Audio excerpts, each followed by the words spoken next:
Buenas tardes con todos. Vamos a comenzar. Vamos a comenzar nuestra clase. A ver, por favor, si por el chat me confirman si es que está saliendo la diapositiva entera. ¿Se nota la diapositiva? A ver, por favor, por el chat confirmen. Sí, debe estar saliendo la diapositiva que dice semana 8. Muy bien. Vamos a comenzar nuestra semana número 8 y, por cierto, es la última semana de la segunda unidad, lo que significa que la próxima semana comienzan los exámenes de la segunda unidad. Así que atentos con ese detalle. Bien, vamos a continuar esta semana hablando sobre los antiinflamatorios no esteroideos, ya que en la clase pasada solamente hemos visto a un grupo. La semana pasada hemos visto al ácido acetilsalicílico, al clonixinato de lisina, luego hemos estudiado al ibuprofeno, ¿no? Ibuprofeno, naproxeno, ketoprofeno y diclofenaco, si no me equivoco. Entonces, lo que vamos a hacer es continuar. Y recuerden que estamos viendo a los inhibidores no selectivos de la ciclooxigenasa. ¿Qué significa? Que son fármacos que van a bloquear a las dos ciclooxigenasas, a la ciclooxigenasa 1 y a la ciclooxigenasa 2. Pero ¿cuál es el detalle? Que no escogen. O sea, el bloqueo no es igual, tanto para la COX-1 como para la COX-2, sino que a veces en algunas personas se bloquea más la COX-1 y en otras se bloquea menos la COX-1. Cuando se bloquea más la COX-1, automáticamente el estómago de esa persona se quema. Es por eso que nosotros vamos a ver que cuando se usan los AINES, vamos a tener personas en las cuales se quemó su estómago y en otras personas que no les quema el estómago. ¿A qué se debe esto? Al hecho de que en algunos bloquea a la COX-1 y en otros no bloquea mucho a la COX-1. Cuando se bloquee más la COX-1, ahí es donde el estómago se quema. Recuerden, en el bloqueo de la COX-1. Muy bien, sigamos. ¿Qué fármaco entonces nos falta estudiar de este grupo? Al ketorolaco. El ketorolaco viene a ser un AINES, ojo, un AINES muy famoso también y muy utilizado. El ketorolaco se puede vender como ketorolaco trometamina o también como ketorolaco trometamol. ¿Ok? Ya son las presentaciones que tiene el ketorolaco. Ketorolaco trometamina, por ejemplo. Es un antiinflamatorio no esteroideo de la familia de los derivados heterocíclicos del ácido acético. Es usado el ketorolaco como antipirético, antiinflamatorio y analgésico. Es el primer AINE para uso endovenoso. Ojo con ese detalle, el ketorolaco se puede utilizar por vía endovenosa, que actúa bloqueando la producción de las prostaglandinas. Bueno, esa es la función del ketorolaco. Vía de administración. El ketorolaco, al pasar los años, ha ido variando, el ketorolaco, ¿ya? Y tenemos, por ejemplo, el ketorolaco para vía oral, ¿ya? Que puede venir en formas de comprimidos, también viene en formas de cápsulas. También existe ketorolaco por vía sublingual. Y tenemos las ampollas de ketorolaco, que las podemos utilizar por vía endovenosa, y también hay ampollas para vía intramuscular. Y por último, también han aparecido gotas para los ojos de ketorolaco, es decir, ketorolaco oftálmico, ¿okay? Gotas para los ojos. Las contraindicaciones. ¿A quiénes no vamos a dar ketorolaco? Perdón. ¿A quién no se le da ketorolaco? A ver, eso es lo que me importa.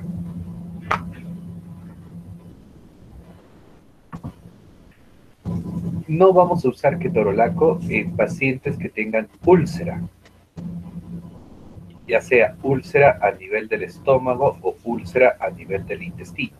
Entonces, en casos de que el paciente tenga úlceras, no se usa el ketorolaco. ¿Okay? Tampoco vamos a usar ketorolaco si el paciente ha estado teniendo hemorragias digestivas. El paciente ha sangrado a nivel del sistema digestivo. Entonces, en esos pacientes tampoco vamos a usar ketorolaco. Pacientes que hayan tenido úlceras antiguas, es decir, pacientes con antecedentes de úlcera, tampoco en ese caso vamos a usar ketorolaco. ¿Ok? Pacientes con insuficiencia renal, tampoco vamos a usar ketorolaco. Pacientes con riesgo de insuficiencia renal, que tengan una disminución en el volumen de sangre o que se encuentren deshidratados, tampoco usamos ketorolaco.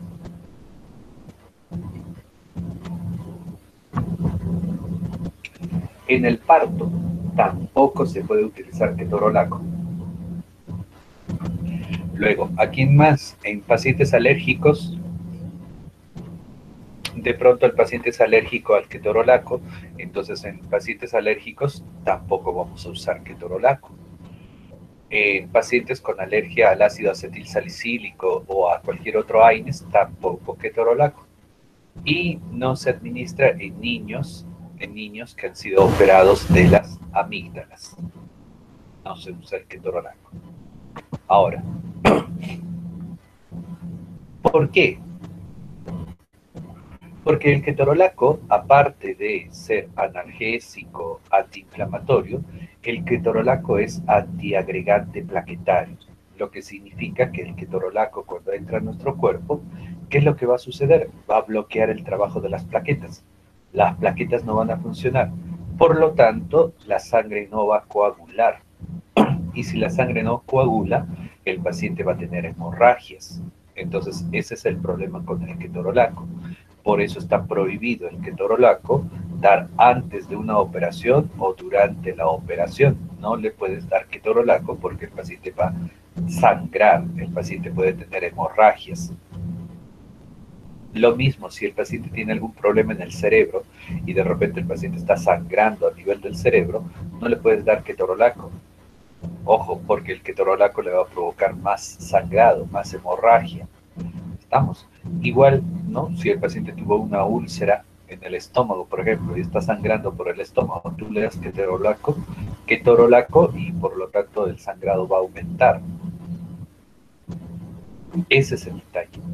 Ahora, como es analgésico, alguna vez a alguien se le ha ocurrido poner ketorolaco a nivel de la columna. ¿Ya? Y eso no se puede inyectar ketorolaco a nivel de la columna. ¿Por qué? Porque el ketorolaco trae alcohol en su composición. Entonces no le puedes meter eso a la columna porque el alcohol quema al nervio. ¿Ok? Entonces tener cuidado con ketorolaco.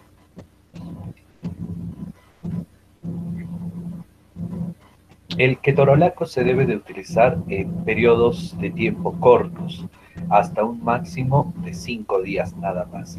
Y el principal uso que le damos al ketorolaco es como analgésico, o sea, lo utilizamos más para calmar el dolor.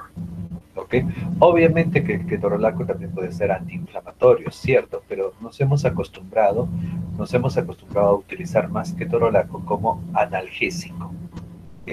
Como viene en ampolla, ¿no? A nosotros nos importa bastante eso. Desde 1990 hasta 1993 se han reportado en todo el mundo 97 reacciones al ketorolaco con desenlace fatal. ¿Qué significa? Que en esos 3 años se reportaron 97 muertes por consumir ketorolaco. Ahora, ¿por qué? Porque existe una relación dosis-respuesta con la hemorragia gastrointestinal, con los sangrados que puede producir ketorolaco. ¿Qué significa esto? Que las hemorragias, los sangrados, aparecen en las personas que consumen ketorolaco por más de 5 días. Es por eso que debemos de tener mucho cuidado y no utilizar el ketorolaco por más de 5 días. ¿Entendido? Porque si utilizas ketorolaco por más de 5 días, ahí es donde aumenta el riesgo de las hemorragias. Recuerden. Aparte, se han reportado reacciones alérgicas y dentro de las reacciones alérgicas pues tenemos a las famosas reacciones anafilácticas que se refieren pues a los granitos, comezón en el cuerpo, etcétera, ronchas que pueden salir. El asma, el ketorolaco te puede originar un ataque de asma. ¿Por qué? Porque el ketorolaco puede cerrar los bronquios, producir broncoespasmo. Entonces hay que tener mucho cuidado con ketorolaco. También el ketorolaco puede ocasionar el síndrome de Steven-Johnson. Y ya supongo que todos ustedes ya se recuerdan cómo es el Steven-Johnson, ¿no? También puede generar el síndrome de piel. ¿Saben cómo es el Steven-Johnson? A ver, rapidito.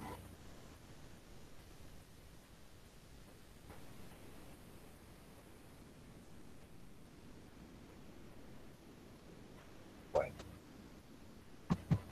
acá les presento. El Steven-Johnson es una reacción alérgica. Es una reacción alérgica que aparece en algunas personas, ojo, pero es una reacción alérgica. Se ha movido. Es una reacción alérgica que aparece por el uso de cualquier fármaco. Ojo, cualquier fármaco al cual el cuerpo lo rechace, ¿ya? Esto es un rechazo al fármaco. El rechazo a los fármacos se dan a través de dos síndromes. El primer síndrome se llama el síndrome de Steven-Johnson. En este síndrome, el paciente consume un fármaco X, el que ustedes quieran, ¿ya? Un fármaco, y primerito, el Steven Johnson, ¿cómo inicia? Al paciente le sale una herida en el labio, y a veces esa herida que le salió en el labio, nosotros nos confundimos y comenzamos a decir que el paciente tiene herpes, cuando en realidad el cuerpo del paciente está rechazando al fármaco. Por eso, cada vez que ustedes encuentran a una persona con una herida en el labio, hay que investigar si es que esa persona tomó o no tomó algún fármaco en los últimos días. Si ha tomado algún fármaco, le tenemos que decir a esa persona que nunca más pruebe ese fármaco. ¿Por qué? Porque su cuerpo lo rechaza. Cuando aparece el Steven Johnson leve, la herida aparece en una esquina de la boca o en el centro de la boca. Y la herida en el labio es pequeña. Y pasan los días y sana. No sucedió más nada. Eso es el Steven Johnson leve. Pero después el paciente no se cuida y vuelve a consumir esos fármacos. Entonces ya le viene un Steven Johnson moderado. En el Steven Johnson moderado ya todo el labio se destruye. Por eso fíjense en la fotografía de ese varón que está con bigote y barba, como todo el labio inferior se le está destrozando, todo el labio inferior está formando heridas y también ya está apareciendo las heridas en el labio superior. Si vemos la imagen de la niña, ojo, en la imagen de la niña podemos ver cómo labio inferior y ya parte del labio superior se está destrozando. Pero no solamente eso, sino que la piel de su cara se está comenzando a malograr. Y eso es el Steven Johnson. En la imagen más grande, ahí tenemos la imagen de un señor con Steven Johnson severo. En el Steven Johnson severo, toda la piel primero se enrojece, así como manchas, fíjense su pecho, su hombro, cómo le aparecieron esas manchas, pero luego, poco a poco, la piel de esas manchas se levanta. La piel se pone más oscura, más negra, y luego la piel se sale de su lugar, se empieza a pelar el cuerpo. Por eso ahí ustedes tienen la imagen de la espalda de una persona con Steven Johnson severo, y ustedes pueden ver cómo la espalda de esa persona se está quedando sin piel, y que la piel está ahí amontonándose para los costados de un color negro. Eso con pinzas, si nosotros lo levantamos, el paciente se empieza a pelar. y se queda sin piel. Y eso le va a ocurrir en todo el cuerpo. Y a eso es lo que le llamamos el síndrome de Stevens-Johnson. Cuando ocurre la destrucción de toda la piel del cuerpo. ¿Entendido? Ese es el Stevens-Johnson. Y recuerden que el Stevens-Johnson puede aparecer en cualquier persona y puede suceder con cualquier medicamento. ¿Entendido? Solamente que acá se ha visto casos que con el ketorolaco es más frecuente ver el Stevens-Johnson. Solamente eso. Pero recuerden que cualquier medicamento te puede provocar Stevens-Johnson. Hasta de repente por ahí la persona toma paracetamol le puede dar Stevens-Johnson. Ojo, el Stevens-Johnson puede aparecer con cualquier fármaco. Eso es lo que quiero que aprendan. Muy bien. Ahora, pero hay personas que no hacen el Stevens-Johnson, pero su cuerpo rechaza el fármaco. ¿Hay otra manera de rechazar al fármaco? Sí. La otra forma para rechazar al fármaco viene a ser otro síndrome. El otro síndrome que también aparece como rechazo al fármaco es el síndrome de Diel.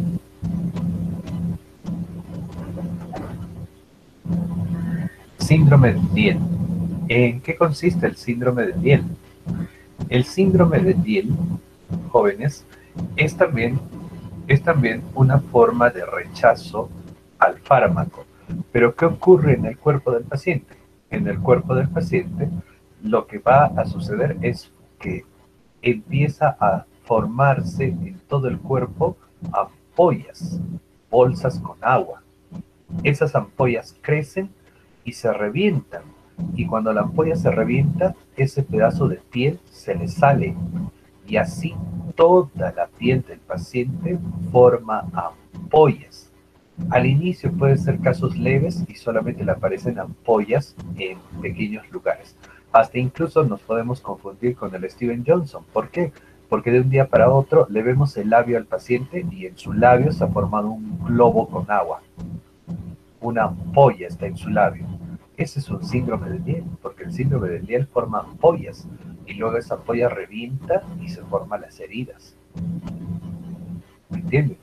¿Ya? Y así como le aparece primero en el labio, va a aparecer en todo el cuerpo. Por eso fíjense, las imágenes pequeñas están enseñándonos lo que son piernas, miembros inferiores, y cómo se le está destrozando la piel del miembro inferior. Y la foto de la derecha nos enseña la espalda de un señor y cómo toda la espalda del señor se está pelando, se está quedando sin piel, y por eso en la imagen aparece como si estuviese mojado todo. ¿Por qué? Porque la ampolla revienta y bota el líquido, y por eso es lo que da la apariencia que estuviese mojado. Pero ahí todavía, por ejemplo, este señor tiene pedazos de piel hacia el lado izquierdo, pero hacia el lado derecho ya no hay piel. Lo que vulgarmente dicen está en carne viva, por eso se mira rojo. Ese es el síndrome de Diel, ¿ya? Y es un síndrome peligroso. Ojo, porque el paciente se va a quedar sin piel. Y ustedes deben de saber cuál es la importancia de nuestra piel, ¿no? La piel nos sirve de protección. ¿Entendido?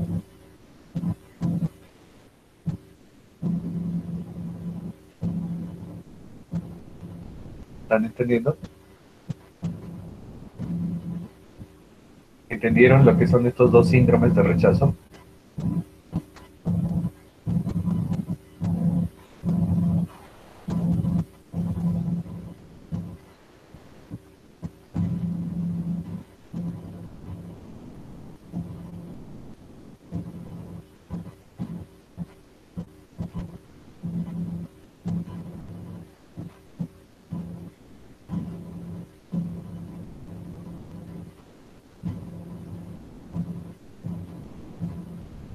Sí, ya listo.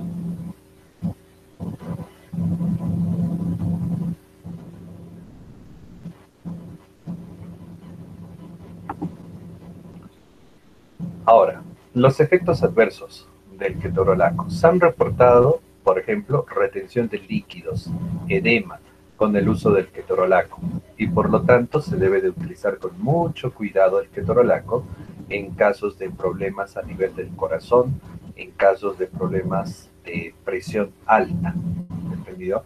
Entonces, si el paciente está mal del corazón o tiene la presión alta, no se debe de utilizar el ketorolaco porque el ketorolaco va a empeorar a estos pacientes.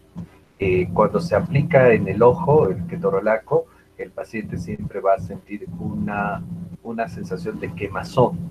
El ketorolaco cuando choca con el ojo duele. El dolor se describe en medicina como un dolor quemante.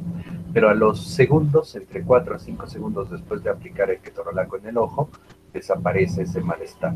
Pero a veces, pues esa sensación de que ya le quemó, le produce el rechazo al medicamento, ¿no? Y las personas no quieren utilizar ketorolaco por ese detalle a nivel del ojo. Bueno, hay que tener cuidado con eso.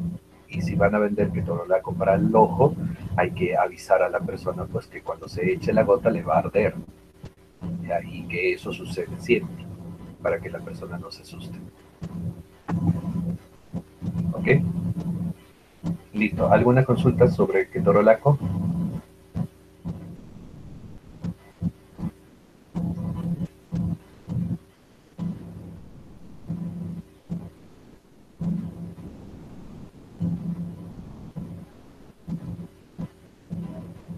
¿Entendido?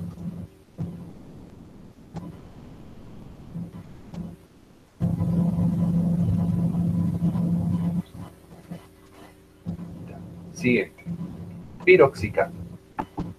Piroxicam. El piroxicam es el nombre de un antiinflamatorio no esteroideo, miembro de la familia de los ácidos fenólicos. El piroxicam está indicado para el alivio de síntomas de la artritis reumatoide, de la osteoartritis, del dolor menstrual y del dolor posoperatorio. Para eso es lo que se utiliza más el piroxicam. Recuerden. Ahora, el piroxicam es un AINES y como tal es también un bloqueador de la ciclooxigenasa, ¿cierto? Es un inhibidor no selectivo de la ciclooxigenasa, por lo tanto, como es no selectivo, no se sabe a qué persona le va a bloquear más la COX-1 y a quién va a bloquear más la COX-2. Ya es no selectivo, como los anteriores. Por lo tanto, tiene acciones analgésicas, nos quita el dolor, y también tiene acciones antiinflamatorias, nos quita la inflamación. ¿Ok? Eso es lo que hace el piroxicam.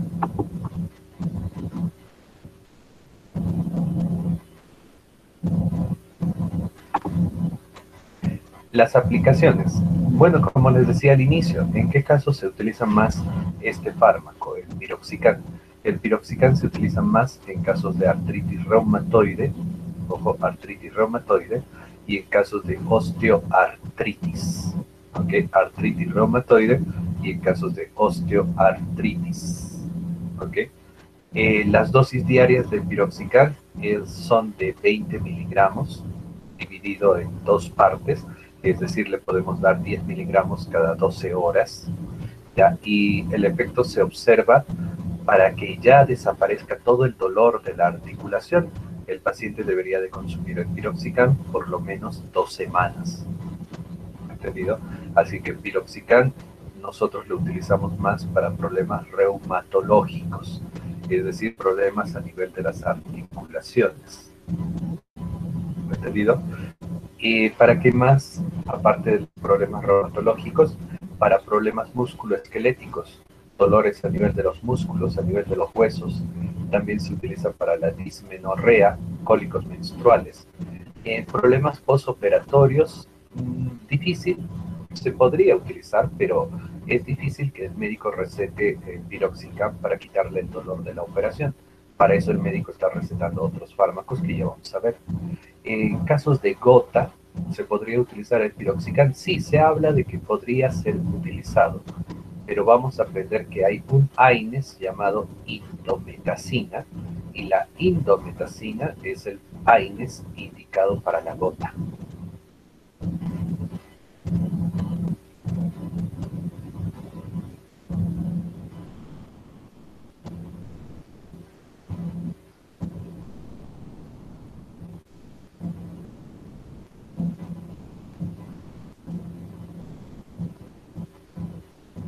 ¿Ok? Listo. El, el mayor riesgo que nos presenta el piroxicam, ojo, es el riesgo de un ataque cardíaco o un accidente cerebrovascular, que significa que el piroxicam en algunas personas puede generar un paro cardíaco y por lo tanto el paciente puede fallecer, como también en otras personas se ha visto que el piroxicam puede generar un accidente cerebrovascular, es decir, un problema a nivel de los vasos sanguíneos del cerebro, que podría ser, por ejemplo, un infarto cerebral o podría ser una hemorragia cerebral. Entonces, ese es el riesgo al usar piroxicam. ¿Qué más? Puede generar el piroxicam diarreas, puede generar constipación, puede generar cefalea, puede generar acúfenos, mareos, ansiedad, puede generar úlceras, hemorragias, perforaciones del estómago o del intestino, en especial en personas que lo consuman por mucho tiempo. Entonces, estos son algunos de los efectos adversos del piroxicam. Es por eso que les decía que piroxicam no es tan popular.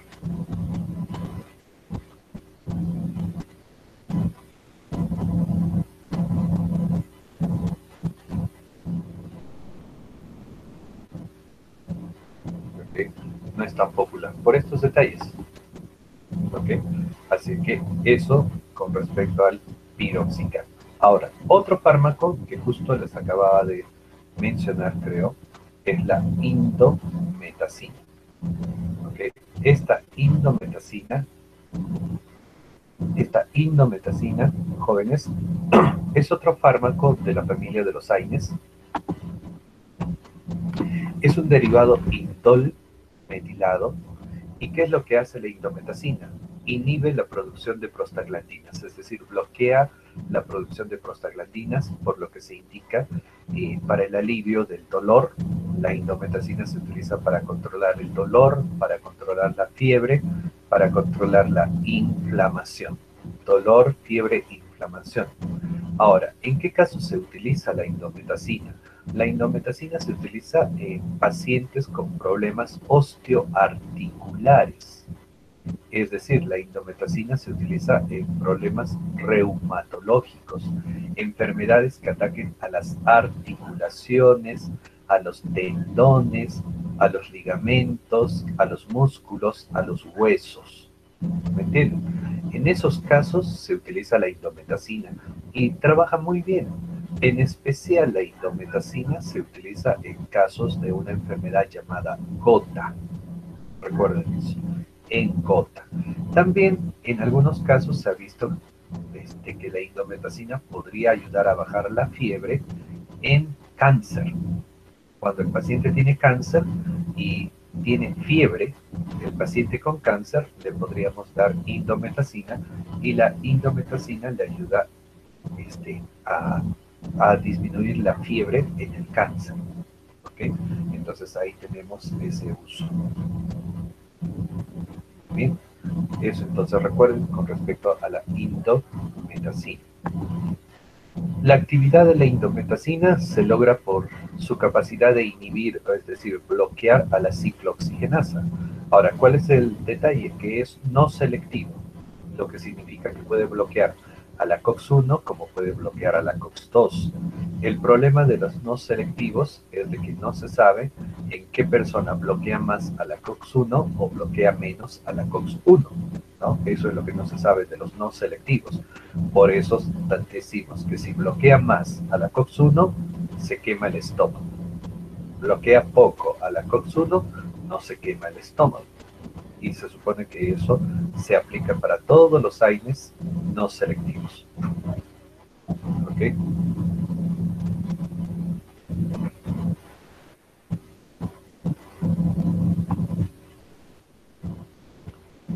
¿Qué más?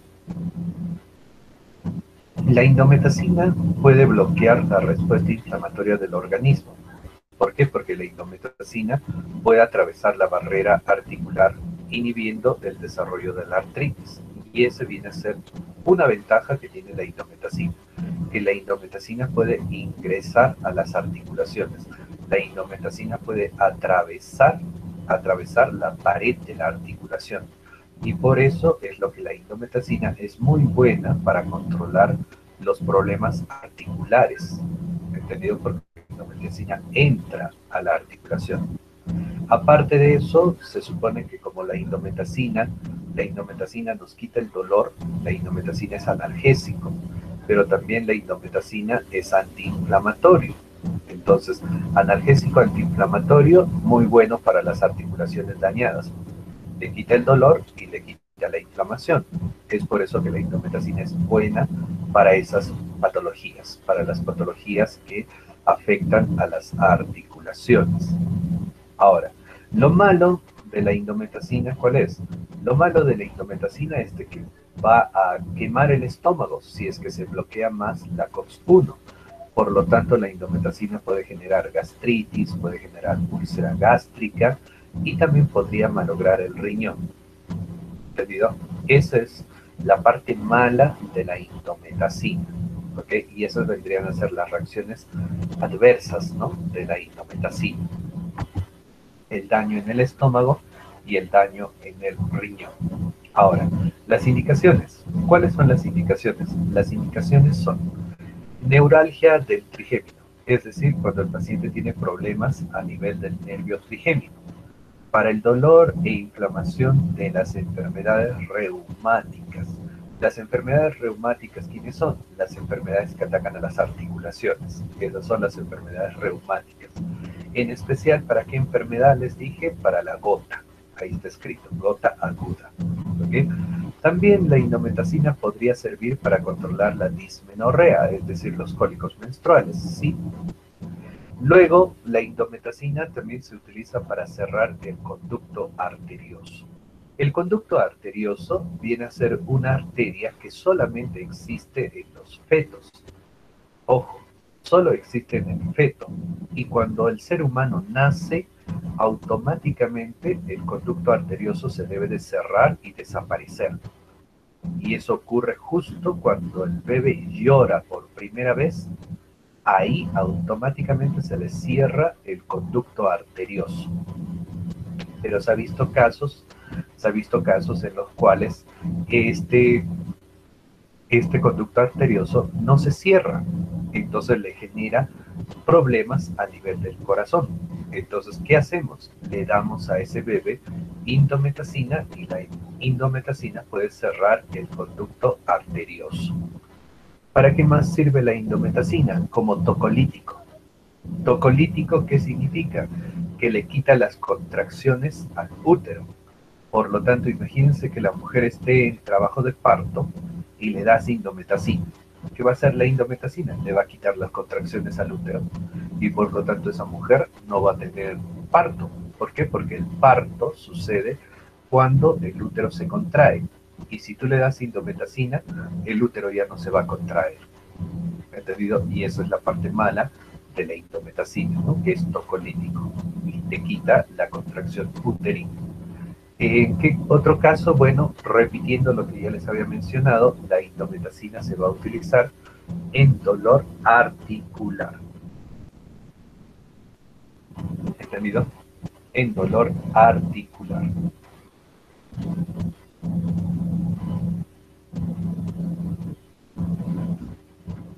Esa es la indometacina. Ahora, fíjense, fármacos que interaccionan con la indometacina, es decir, qué fármacos no se deben de mezclar con la indometacina. Acá sí yo les voy a dejar este cuadro para que ustedes lo puedan revisar en sus casas con calma, ¿ya? Y vean qué fármacos no se mezclan con la indometacina. Pierdan cuidado, no les voy a preguntar en el examen. Simplemente esto, ustedes ténganlo presente el día que ustedes van a dar indometacina a una persona. Ustedes tienen que preguntarle primero si esa persona está tomando otros medicamentos. Y si son algunos de esta lista, no puedes darle indometacina. ¿Entendido?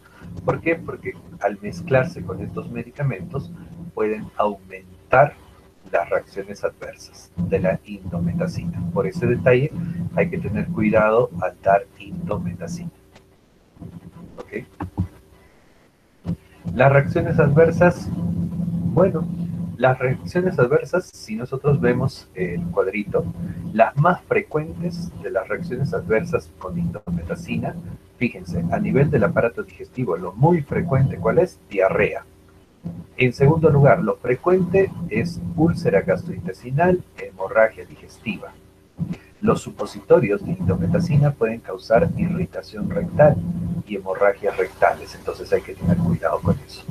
A nivel del sistema nervioso central, lo muy frecuente es que la indometacina pueda generar cefalea, mareo, aturdimiento, lo muy frecuente.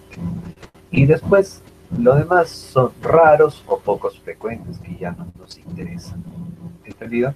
Prácticamente entonces la indometacina, ¿dónde produce mayor problema? A nivel digestivo. Y como todos los AINES, queman el estómago. ¿Ok? Ya, listo.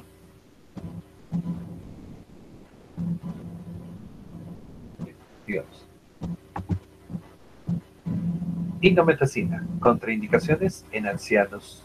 En ancianos hay que tener mucho cuidado de dar indometacina. ¿Por qué? Porque en los ancianos puede aumentar los efectos adversos. Incluso puede llegar.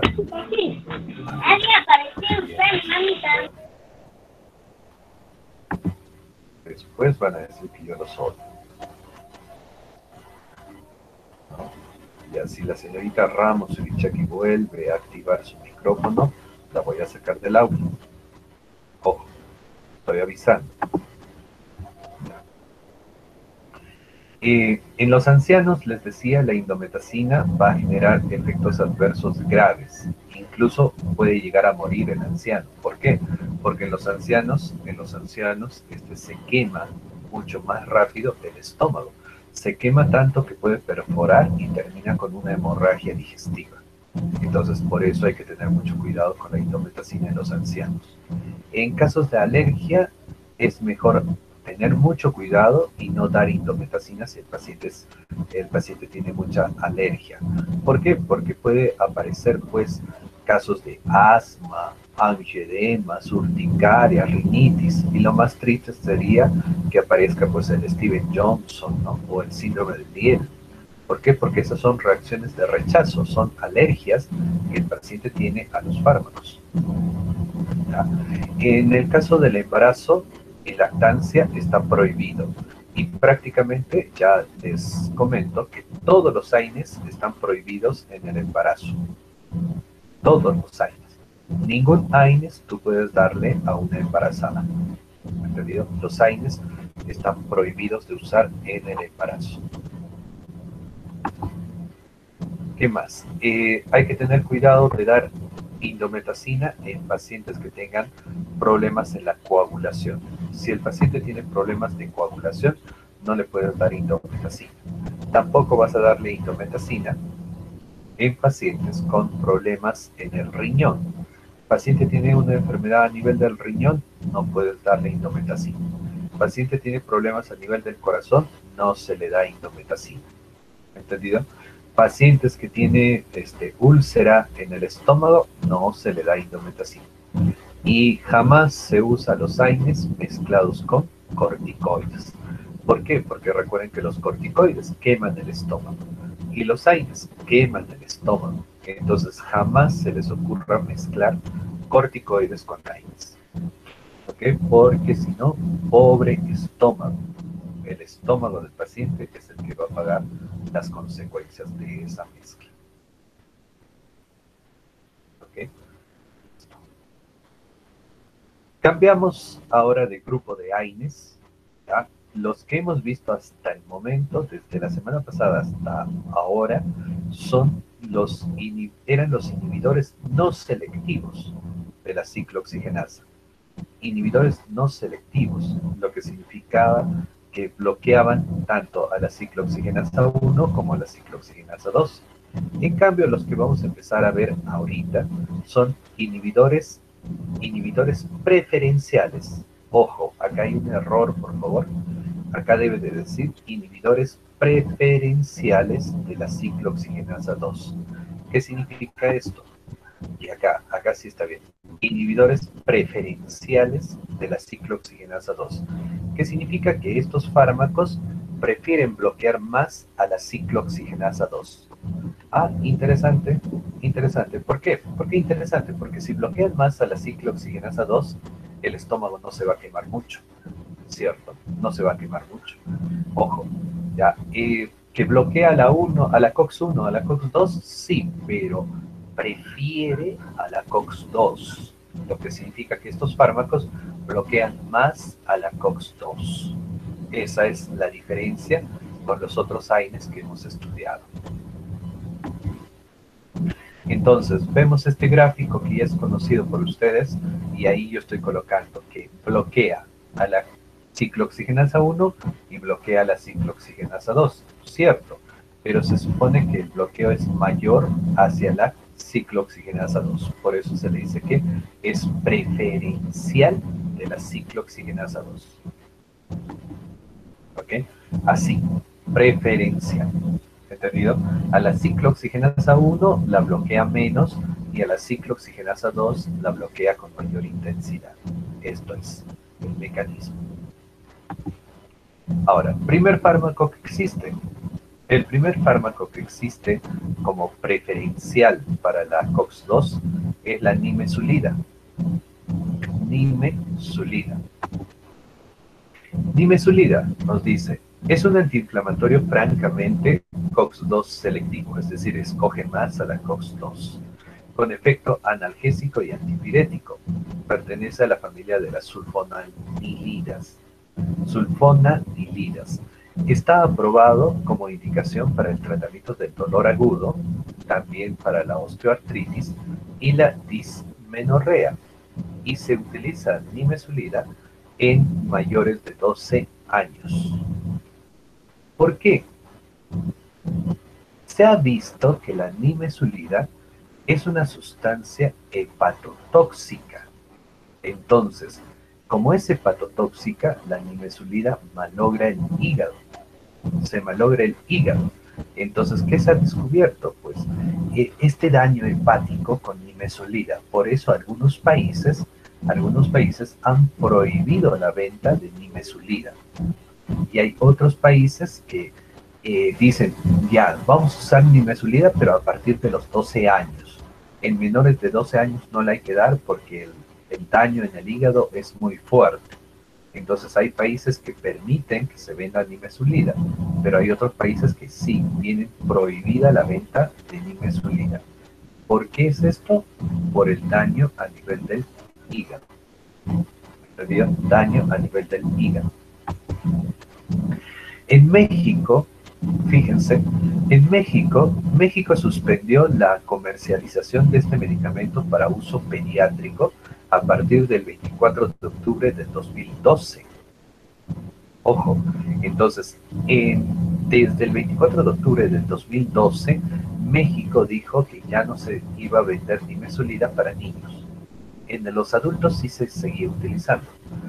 Derivado de diversas investigaciones, se ha determinado que la nimesulida causa reacciones adversas graves a nivel hepático. Es por eso que México, el 30 de mayo del 2019, ojo, recomienda evitar totalmente la prescripción de dicho medicamento, lo que significa que a partir del 30 de mayo del 2019, México también prohíbe el uso de nimesulida. ¿Por qué? Porque es hepatotóxico. Entonces, ahora nosotros tendríamos que investigar si en Perú se sigue vendiendo o no nimesulida. Ojo, y si alguna vez ustedes escuchan o ven nimesulida, no la consuman. ¿Por qué? Porque nimesulida es hepatotóxica, te malogra el hígado. Alguien podría decir, no, pero seguro te malogra el hígado cuando lo consumes mucho tiempo. No, basta una sola dosis de nimesulida y tu hígado ya se está malogrando. Por eso es lo que está prohibido en varios países el uso de nimesulida. ¿Entendido? Entonces recuerden eso de la nimesulida. El otro fármaco que es también inhibidor preferencial de la ciclooxigenasa 2, este otro fármaco viene a ser el meloxicam. Y el meloxicam es un fármaco preferencial de la ciclooxigenasa 2. Meloxicam. Dice, el meloxicam es un fármaco inhibidor de la ciclooxigenasa, ¿ok? Presenta más afinidad contra la ciclooxigenasa 2, ¿cierto? Es un derivado del oxicam y está relacionado con el piroxicam, cierto. Pertenecen al mismo grupo químico del piroxicam, pero ¿cuál es el detalle? Que el piroxicam tiene otro mecanismo de acción. El piroxicam es un bloqueador no selectivo. En cambio, el meloxicam es un bloqueador preferencial de COX-2. Y ahí están las diferencias. Ojo, el meloxicam está indicado para problemas osteoarticulares, ya osteoarticulares, o sea, huesos y articulaciones. Su efecto analgésico comienza entre los 30 a 60 minutos después de su consumo. Por ejemplo, yo tomo meloxicam a las 3 de la tarde y recién a las 3 y media o a las 4 de la tarde me comienza a quitar el dolor. Eso recuerdo. Meloxicam. Los ensayos clínicos publicados en el año 2009 y en el año 2010 sobre el meloxicam han confirmado que el meloxicam se podría utilizar como anticonceptivo de emergencia, lo que significa que el meloxicam se podría utilizar como la competencia de la píldora del día siguiente. Ojo con el meloxicam.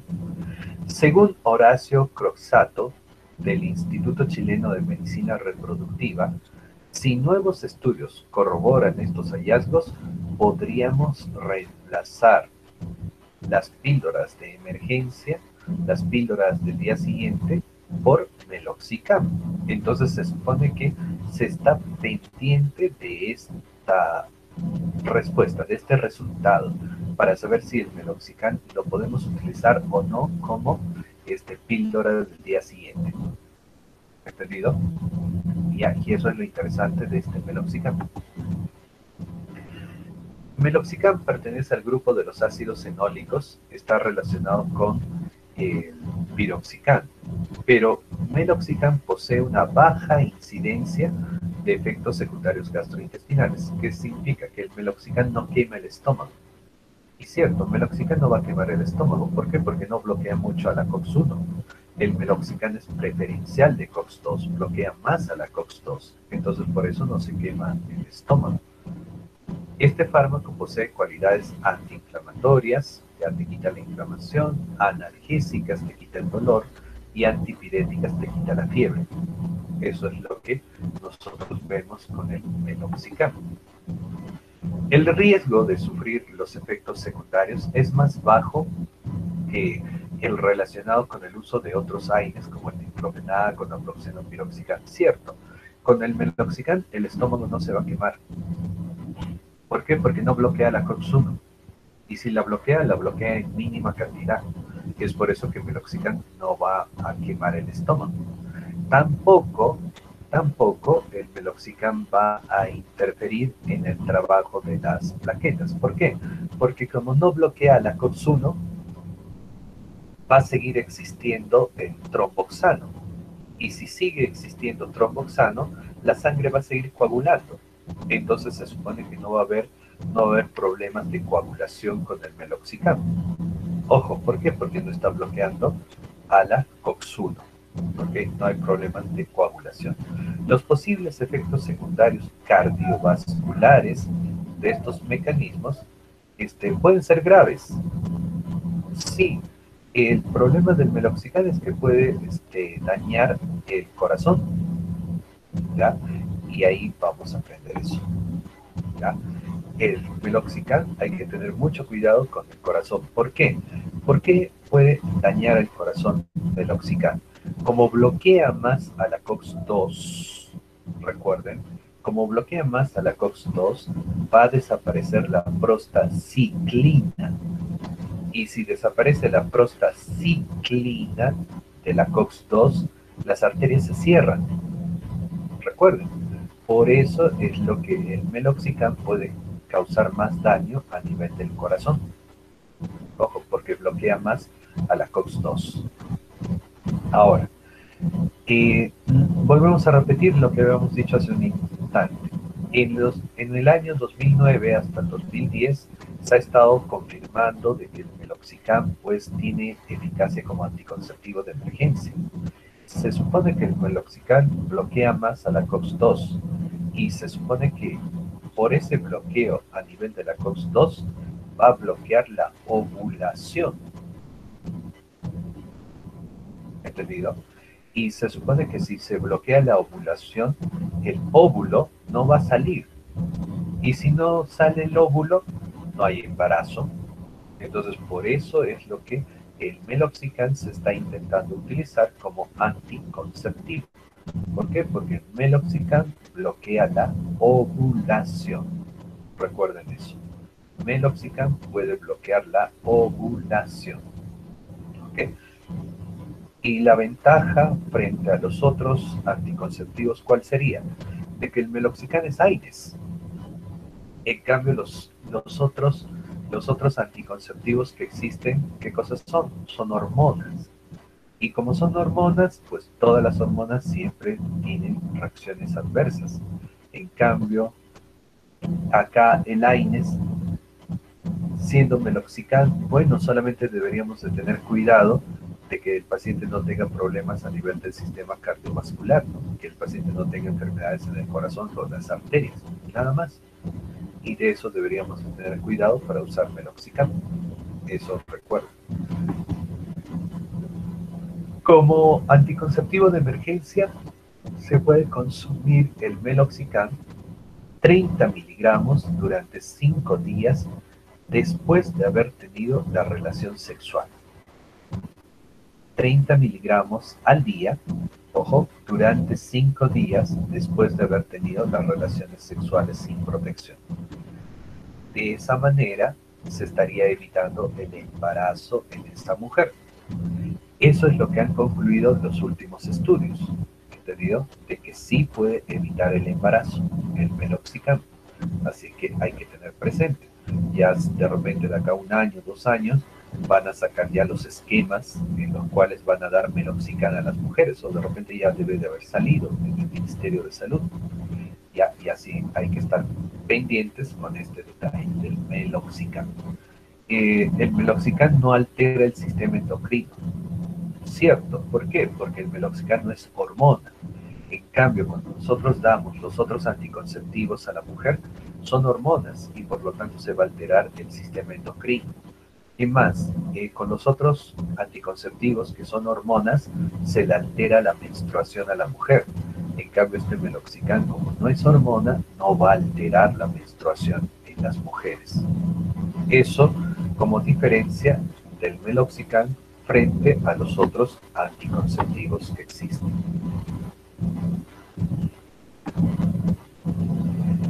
Bien, hasta ahí, hasta el meloxicam, terminan los inhibidores preferenciales de la ciclooxigenasa 2.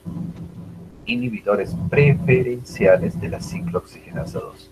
Ahora vamos a pasar a ver al último grupo de los AINES. Y el último grupo de los AINES vienen a ser los inhibidores selectivos de la ciclooxigenasa 2. Inhibidores selectivos.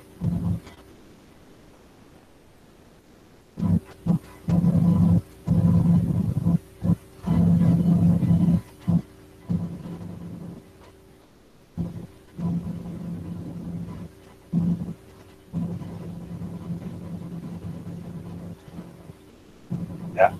Inhibidores selectivos. ¿Qué significa inhibidor selectivo? Inhibidor selectivo viene a ser un bloqueador que cuando entra en nuestro cuerpo lo único que hace es escoger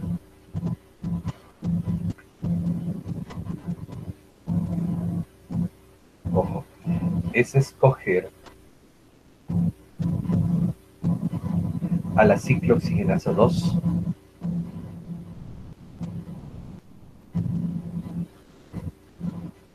Escoger a la ciclooxigenasa 2. Y solamente la ciclooxigenasa 2 es la que se va a bloquear. No ataca a la ciclooxigenasa 1. Por lo tanto, si no ataca a la ciclooxigenasa 1, ¿qué va a suceder?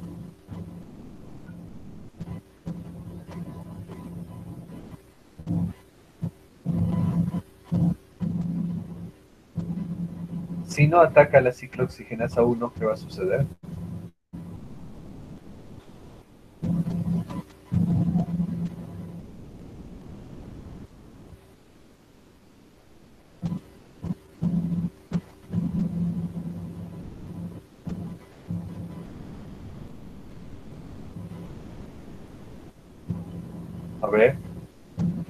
A ver, ¿quién ha escrito? Inca, no se quema el estómago. Muy bien. Angie, no quema el estómago. Perfecto.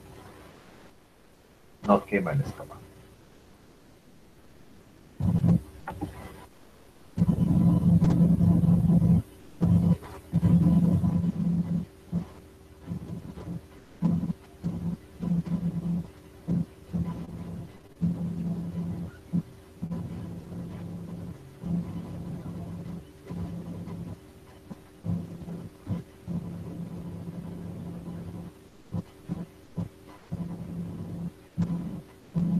¿Entendido?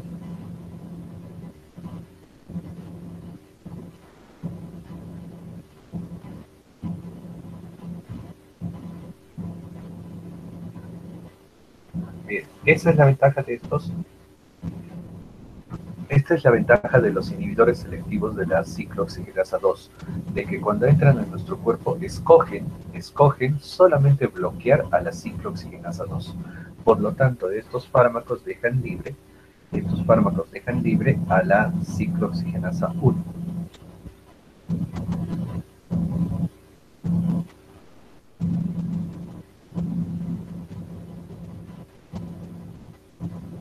¿Ok? Listo.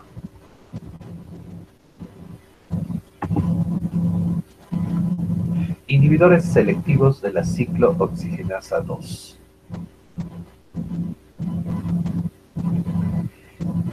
Nos dice, mecanismo de acción, bloquean solo a la enzima ciclooxigenasa 2.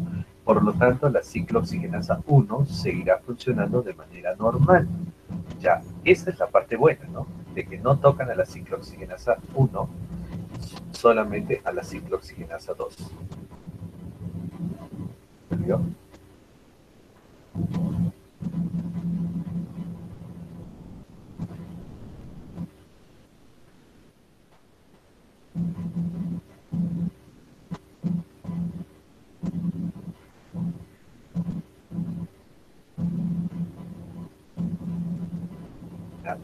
Eh, pero, ¿cuál es el problema? Como solamente van a bloquear a la ciclooxigenasa 2, ahí viene el, el problema, porque todo el fármaco se va a concentrar en bloquear a la ciclooxigenasa 2.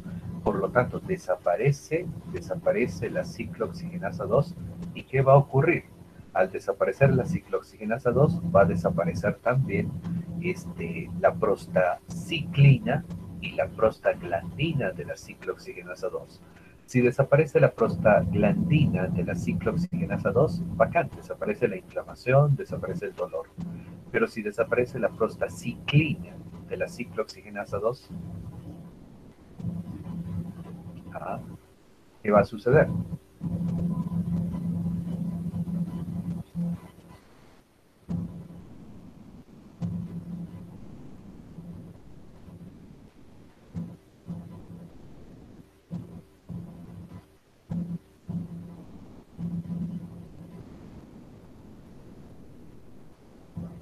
Se cierran las arterias, muy bien.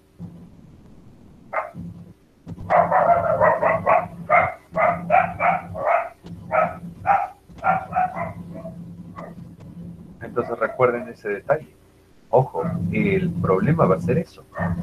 No va a haber una buena circulación de la sangre. Eso es lo que no pensaron cuando crearon a este medicamento. Porque miren, su mecanismo de acción solamente ataca a la ciclooxigenasa 2. Ojo, solo ataca a la ciclooxigenasa 2.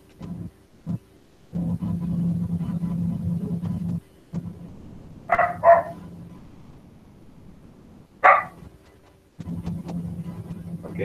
Eso es lo que no pensaron, y el problema es pues que va a desaparecer la prostaciclina, y si desaparece la prostaciclina, se cierra la arteria y va a haber una mala circulación, y al existir la mala circulación, nos va a generar muchas complicaciones. Y ese es el problema con estos fármacos. A ver, ¿qué nos dicen?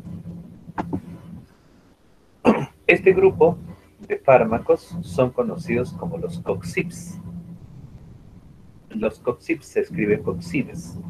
Entre los principales fármacos de este grupo tenemos al Celecoxib, al Parecoxib, al Etoricoxib y al Lumiracoxib.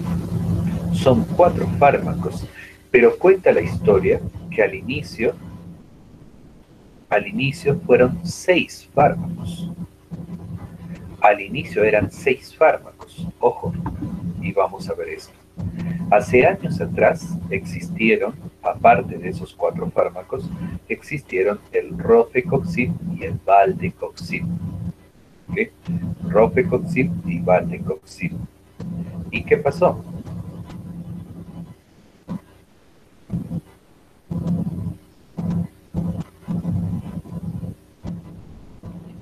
Estos fármacos fueron retirados del mercado por orden judicial, ya que causaron la muerte de varias personas.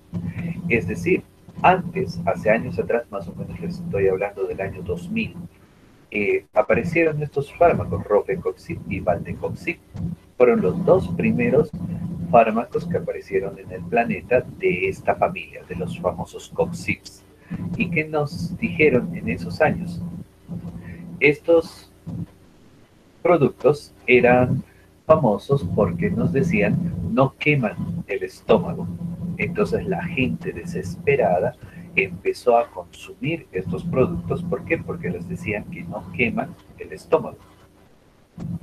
Ya, no queman el estómago. Entonces se supone que la gente emocionada empezó a consumir Rofecoxib y Valdecoxib. Pasaron los años y la gente empezó a morir. Hicieron la denuncia judicial, se hizo un juicio y las personas afectadas, los familiares de los difuntos, ganaron el juicio. Ojo, ganaron el juicio y demostraron que estos 2 medicamentos, el Rofecoxib y el Valdecoxib, mataban. ¿Por qué? Porque cerraban las arterias, entonces mataban a las personas. Por lo tanto, los jueces ordenaron retirar del mercado al Rofecoxib y al Valdecoxib. Salieron del mercado estos productos. Y se supone que al salir del mercado estos productos, el Rofecoxib y el Valdecoxib, por ese año, que fue más o menos el año 2004, en el 2004 se da la orden que desaparezcan a estos fármacos, porque estos fármacos mataban a las personas. Eso fue en el 2004. Pero a partir del 2005, la industria, ¿ya?, empezó a sacar otros productos y empezó a salir el Celecoxib, Parecoxib, Etoricoxib, Lumiracoxib.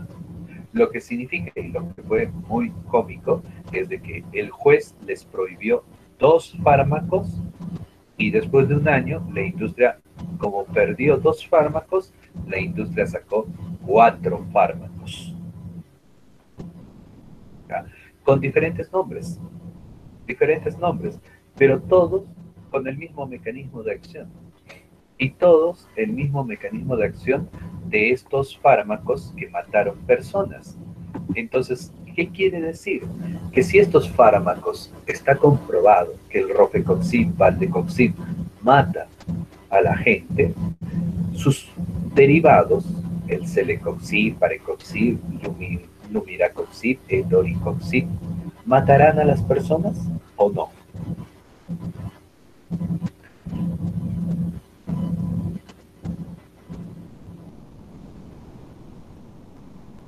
Según la industria farmacéutica, ellos aseguran que no, no matan, no, ya no matan, estos no, estos son distintos. Falso. ¿Por qué? Porque siguen teniendo el mismo mecanismo de acción. Entonces el riesgo de muerte sigue existiendo. Pero como pasaron los años, ya nadie se acuerda que en el año 2004 hubo un juicio y en ese juicio el juez ordenó que desapareciera Rofecoxib y Valdecoxib. Como eso la gente no se acuerda, la gente pues ni caso la hacen y muchas personas siguen consumiendo a los coxibs. En el mercado peruano tenemos a este fármaco, al Celecoxib. El Celecoxib es un producto que existe en el Perú, ojo, y que hay algunas personas que lo siguen consumiendo y luego mueren y ni siquiera saben por qué ha muerto el paciente. A tener cuidado. El Celecoxib es un medicamento antiinflamatorio no esteroideo indicado para el alivio del dolor. ¿Qué hace el Celecoxib? El Celecoxib reduce el número de pólipos en el colon también y en el recto. Entonces el Celecoxib se podría utilizar para disminuir la presencia de pólipos dentro del colon y del recto. ¿Qué son los pólipos? Los pólipos son una especie de verrugas que crecen en el interior del tubo digestivo. Son verrugas. ¿Okay?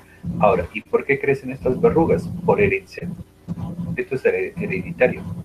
Ahora, el Celecoxib es un inhibidor selectivo de la enzima ciclooxigenasa 2. Se vende en forma de cápsulas. A pesar de las advertencias de la Asociación Americana del Corazón sobre que las personas con alto riesgo de padecer enfermedades del corazón solo deben de consumir Celecoxib como último recurso, sigue siendo recetado. Y ese es el problema que tenemos. Ya la Asociación Americana del Corazón ha dicho que el Celecoxib no se debe de utilizar en personas que tengan riesgo de tener enfermedades cardiovasculares, pero tercamente lo siguen utilizando. Aunque tiene efectos similares en el alivio del dolor en comparación con otros medicamentos habituales como el paracetamol, el ibuprofeno, naproxeno, es 5 veces más caro. O sea, si tú tienes dolor, yo te puedo dar, por ejemplo, naproxeno y el naproxeno te quita el dolor. Y si te doy Celecoxib, el Celecoxib te quita el dolor igualito que el naproxeno. ¿Qué quiere decir? Que tiene la misma potencia. O de repente tú estás con dolor y te doy ibuprofeno. El ibuprofeno te va a quitar el dolor. Te doy el Celecoxib, igualito te va a quitar el dolor. Pero ¿habrá alguna diferencia? Ninguna. Son iguales y se demoran el mismo tiempo en quitarte el dolor. A pesar de que los dos te quitan el dolor en el mismo tiempo, en el mismo lapso de tiempo, los dos te quitan el dolor y todo lo demás, el Celecoxib está mucho más caro. Y eso es lo más gracioso.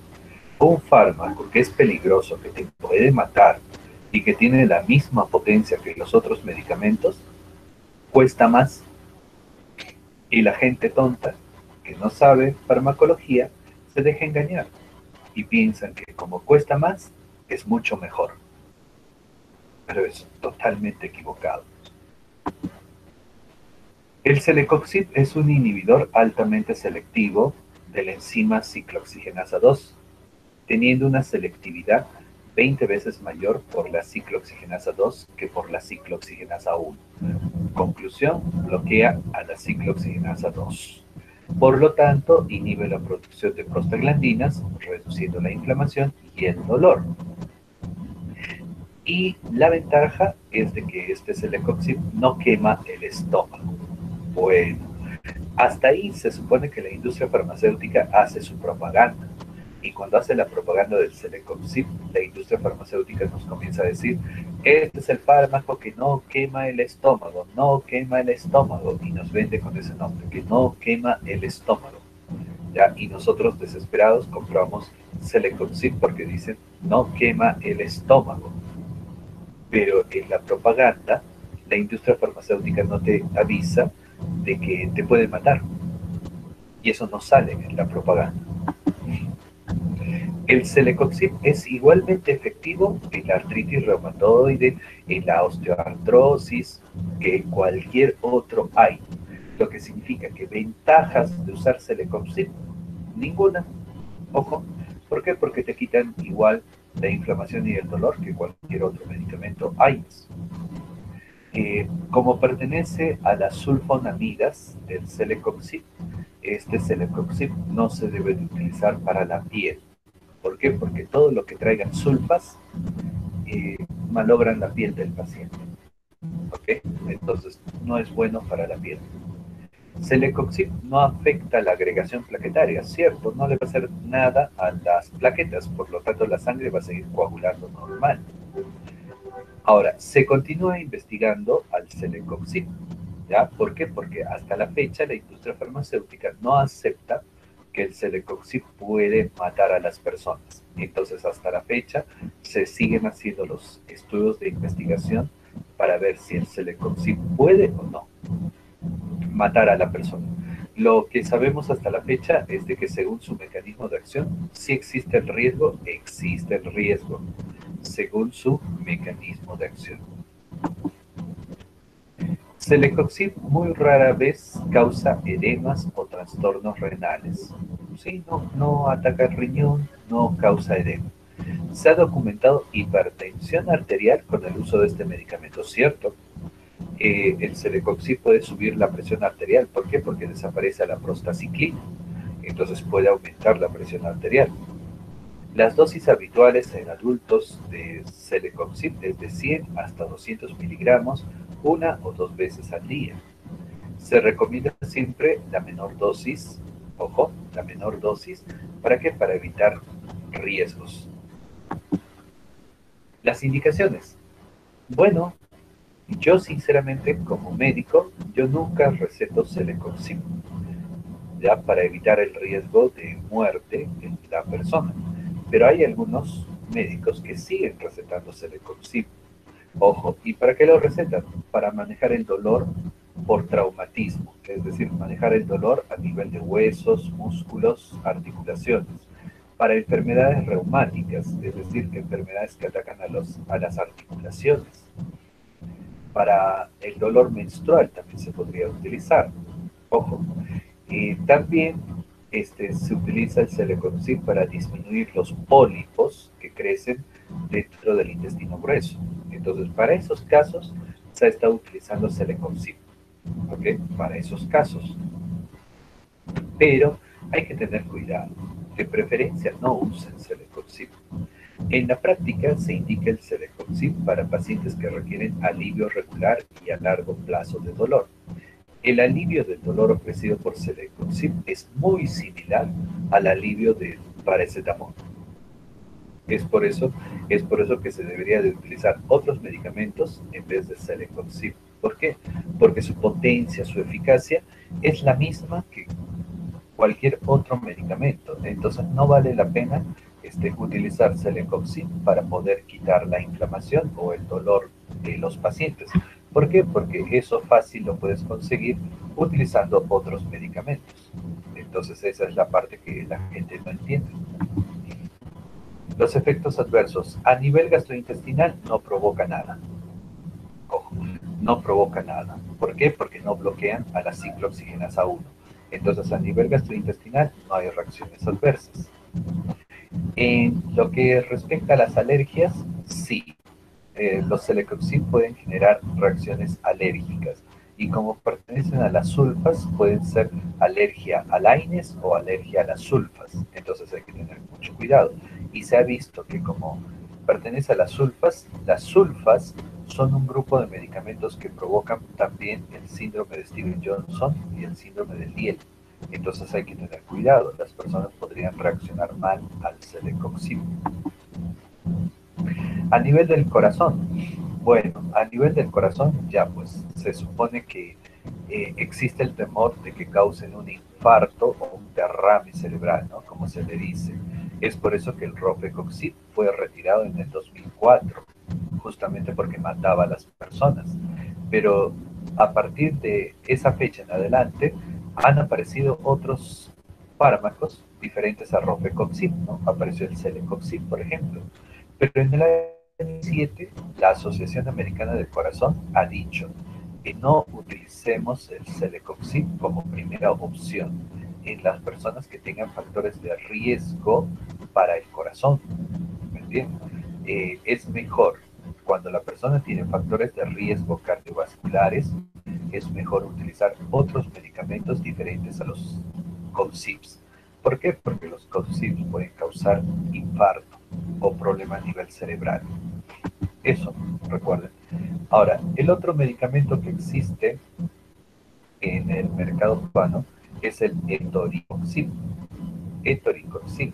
El etoricoxib lo venden con el nombre de Arcoxia, por si acaso. ¿Ya? Y vamos a ver cómo trabaja la, la Arcoxia o etoricoxib. Es un producto del laboratorio Merck Sharp. ¿Ya? Es un fármaco conocido como inhibidor selectivo de la ciclooxigenasa 2. Actúa disminuyendo el dolor, ya sea crónico, agudo, y también te quita la inflamación. Bueno, sí, es como los otros aires. Es 106 veces más selectivo para la ciclooxigenasa 2 que para la ciclooxigenasa 1, lo que significa que este fármaco pues ataca más a la ciclooxigenasa 2 que la ciclooxigenasa 1. Por lo cual, como no ataca a la ciclooxigenasa 1, se reduce la toxicidad gastrointestinal. No hay daño a nivel del estómago y del intestino. Ojo, ¿ya? Y es cierto. ¿Por qué? Porque no ataca a la ciclooxigenasa 1. Ahí nadie le discute eso, de que no quema el estómago. Cierto, no quema el estómago, etoricoxib. Se utiliza para el alivio de artrosis, artritis reumática o reumatoide, artritis psoriásica, osteoartritis, osteoartrosis, es decir, para todo problema articular lo utilizan. Y también para calmar dolores crónicos, dolores agudos, sobre todo, por ejemplo, lo utilizan para dolores de columna. Y también lo estaban utilizando para la gota. Las dosis que se pueden utilizar son de 30, 60 hasta 90 miligramos al día y con una dosis máxima de 120 miligramos al día. Entonces, cuanto más se utilice, más riesgo tiene la persona de las reacciones adversas, ¿no? ¿Cuáles son los problemas adversos con el etoricoxib? Es el aumento de problemas cardiovasculares, porque como va a desaparecer las prostaciclinas de la COX-2, van a aparecer los riesgos a nivel del corazón. Ojo, por eso ahí repetimos que el rofecoxib fue retirado en el 2004 y el valdecoxib fue retirado en el 2005, justamente porque causaban problemas a nivel cardiovascular. Ahora, se supone que la FDA, la EMEA, que son autoridades de Estados Unidos y de la Comunidad Europea y que se dedican a controlar la venta de alimentos y medicamentos, ¿ya? Comenzaron un proceso de revisión de toda la serie de antiinflamatorios no esteroideos inhibidores de la COX-2. Es decir, que están estudiando a estos fármacos para ver cómo trabajan, para ver si causan daño o no. Dentro de lo que ya se sabe que producen, pueden causar exantemas, es decir, problemas a nivel de la piel como erupciones, granos en la piel del paciente, esos son los exantemas, eritema, enrojecimiento en la piel, pustulosis. La pustulosis, ojo, aparece también como reacción adversa y viene a ser la presencia de son como unas bolsitas pequeñas, como globitos pequeños, y en su interior se forma pus. A eso le llamamos la pustulosis. El eritema multiforme como erupción o eritema pretibial. Bueno, alteraciones a nivel de la piel. ¿Ya? Hasta el momento eso se sabe que produce el etoricoxib. Y en Estados Unidos la FDA no ha aprobado la venta del etoricoxib, y más bien el 27 de abril del 2007 la FDA mandó una carta a la industria Merck, que son los creadores de este producto, ¿ya? Y la carta establecía que Merck, la industria, necesita entregar resultados que comprueben que los beneficios de Arcoxia superan los riesgos. Es decir, le pidieron a la industria de que demuestre de que su fármaco es más beneficioso que peligroso. Y se supone que con esa condición le iban a dar la autorización para que puedan vender su fármaco en Estados Unidos. ¿Cuál es el detalle? Que hasta la fecha, desde el 2007, la industria farmacéutica no ha podido demostrar que su fármaco produce más beneficio que riesgo. Y más bien al revés, hasta la fecha, lo único que sabemos es de que este fármaco produce más riesgo que beneficio. ¿Entendido? Por eso en Estados Unidos está prohibido la venta de etoricoxib.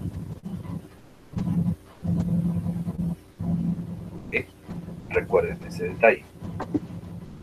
Ahora, cambiamos de tema.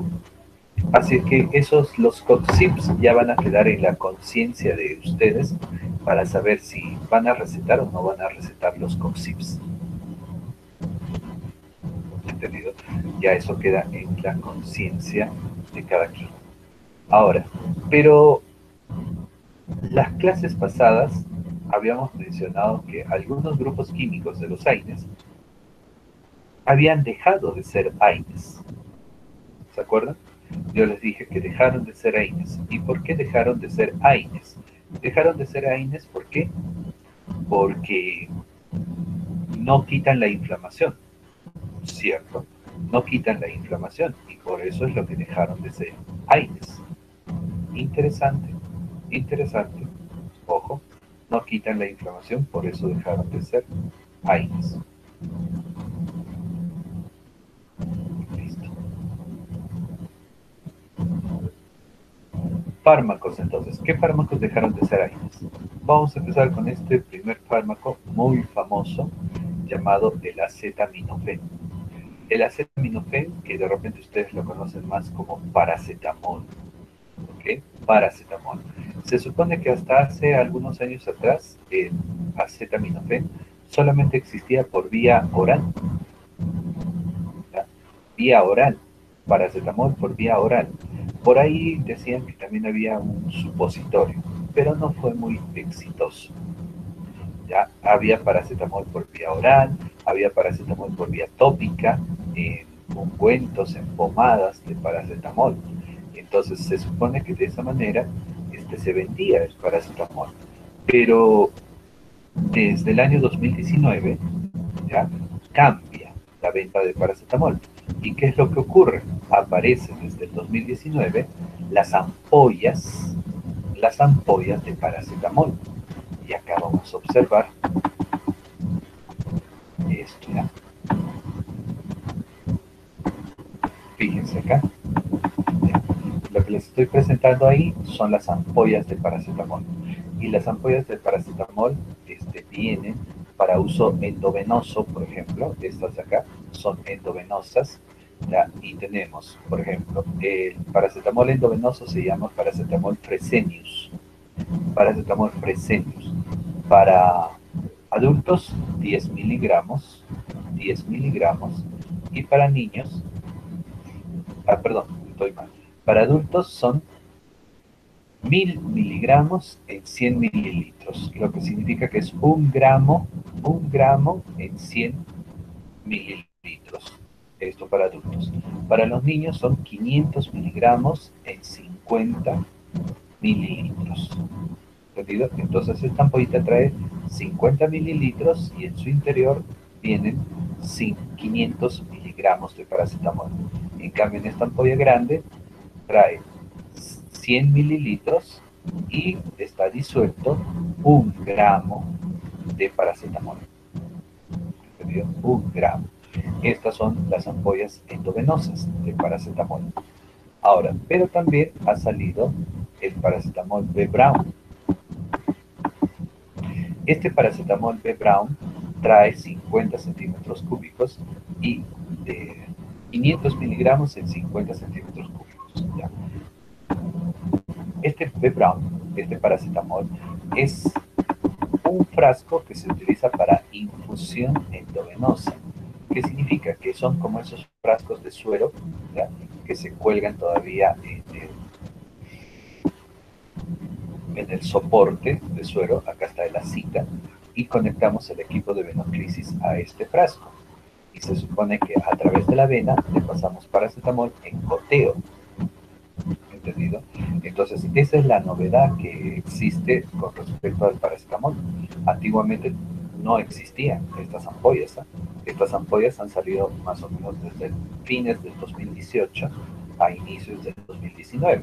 Ahí aparecieron las ampollas de paracetamol. Recuerden. ¿Y para qué nos sirve? Bueno, a ver, vamos a estudiar el paracetamol rápidamente. El paracetamol, también conocido como acetaminofén o acetaminofeno. Sí, pues de esa manera, más bien el nombre correcto es acetaminofén, ¿ya? Pero nos hemos mal acostumbrado a decirle paracetamol. Es un fármaco con propiedades analgésicas, es decir, nos quita el dolor, y antipiréticas, nos quita la fiebre. Está utilizado para tratar la fiebre y el dolor leve a moderado, aunque existe poca evidencia de que su uso sea realmente eficaz en el alivio de la fiebre en los niños. En los últimos años se ha estado viendo que el paracetamol ya no está funcionando bien quitando la fiebre en los niños. Entonces hay que tener cuidado con este detalle. A nivel de niños se está viendo que el paracetamol no está funcionando bien quitándole la fiebre a los niños. Hay que tener cuidado. ¿Entendido? Entonces, ¿para qué me sirve? Para quitar el dolor, como analgésico, ¿cierto? Como analgésico va a servir muy bien el acetaminofén. Por lo general se administra por vía oral, aunque también están disponibles para el uso por vía rectal, para vía intravenosa, por lo que puede representarse en forma de gotas, comprimidos, supositorios, hasta gotas también. Ya, sus efectos duran entre 2 a 4 horas. 2 a 4 horas. El paracetamol es normalmente seguro, siempre que se respeten las dosis recomendadas. Además, puede continuar reutilizándose en aquellos pacientes con enfermedades hepáticas en dosis bajas, y es seguro durante el embarazo y la lactancia, ¿cierto? Por eso, una mujer embarazada puede consumir paracetamol.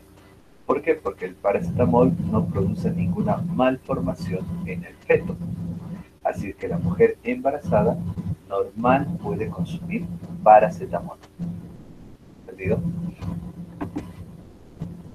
Sin embargo, el paracetamol puede producir reacciones cutáneas graves. Hasta incluso le puede generar un shock anafiláctico, una reacción alérgica fuerte al paciente. Y a dosis elevadas puede provocar insuficiencia hepática, sí. Según los últimos estudios, se ha demostrado que el paracetamol es hepatotóxico. El paracetamol hace daño al hígado. Y cuanto más dosis y más días consumas paracetamol, más se malogra tu hígado. ¿Entendido? Entonces, eso recuerden. ¿Qué sabemos del paracetamol en la actualidad? De que puede malograr el hígado. Pero que baja el dolor, sí te quita el dolor y es muy bueno. El paracetamol está clasificado como un analgésico leve y no tiene una actividad antiinflamatoria significativa, ¿cierto? No es antiinflamatorio, por eso dejó de ser AINES, ¿entendido?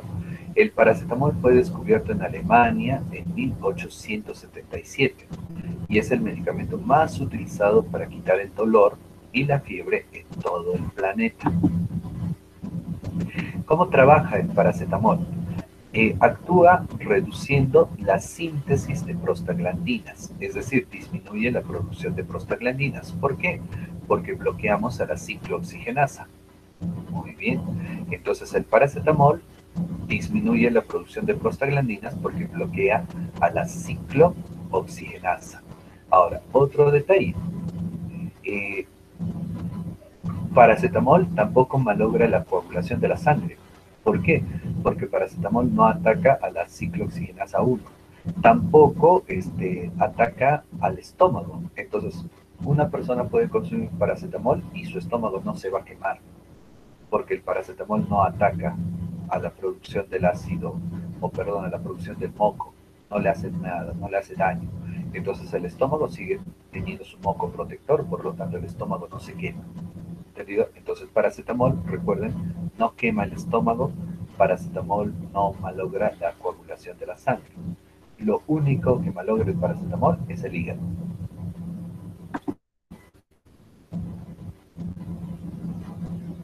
Suercos encontró evidencia que indican que el paracetamol también tiene este otro mecanismo de acción y se ha demostrado que el paracetamol bloquea a la ciclooxigenasa 3.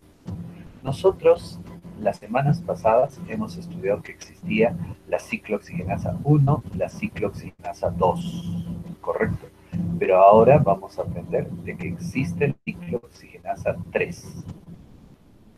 Ojo, existe la ciclooxigenasa 3. ¿Y qué es lo que hace el paracetamol? Bloquea a la ciclooxigenasa 3.